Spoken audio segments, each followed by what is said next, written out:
सुप्रभात विद्यार्थियों। हिंदी के पाठ 12 पर हम चर्चा कर रहे थे, निपात पर चर्चा कर चुके हैं। इससे संबंधित पुस्तक अभ्यास पूर्ण कर लिया है। अब इसका अंतिम विषय जो रह गया, अंतिम प्रश्न हमारा हल करने को रह गया, जिसमें डायरी लेखन है। आइए उस पर चर्चा करते हैं। डायरी लेखन में जो है, सबसे पहले आप दिनांक लिखते हैं, समय भी लिखा जा सकता है, और उसके बाद सिर्फ अपने विचारों को ही इसमें लिखना होता है। तो कोई फॉर्मेलिटीज़, कोई औपचारिकताएं इसमें ज़्यादा नहीं होती हैं।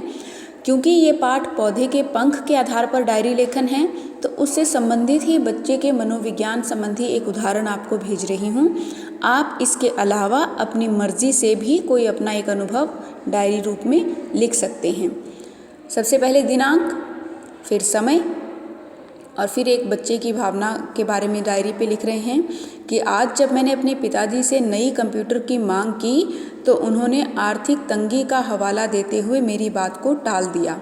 मेरे पिताजी बड़े मेहनती हैं, सुबह दफ्तर जाते हैं और शाम को ही वापस आते हैं, यहाँ तक कि रविवार को भी काम करते हैं। फिर भी उनके पास ज़्यादा पैसा क्यों नहीं है? इसका उत्तर आसान भी है और विचारणीय भी। मेरे पिताजी अपने विद्यालयी और महाविद्यालयी जीवन में पढ़ाई लिखाई में ज़्यादा मेहनत नहीं कर पाए थे। फलस्वरूप उन्हें क्लर्क की नौकरी मिली। अगर उस समय वो ज़्यादा मेहनत करते तो किसी ऊंचे पद पर और प्रतिष्ठित पद पर होते, तो उनको काम का बोझ भी उन पर कम होता और पैसे भी ज़्यादा मिलते। तो एक बच्चा सोच रहा है कि उनकी इस हालत को देखकर मैंने निर्णय ले लिया है कि मैं ये गलती नहीं करूँगा, मैं खूब मन लगाकर पढ़ूंगा, और नीचे अपना नाम। आप इसके अलावा अपना किसी और अनुभव को जो है डायरी रूप में लिख सकते हैं।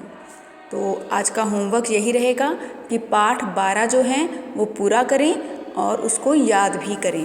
धन्यवाद।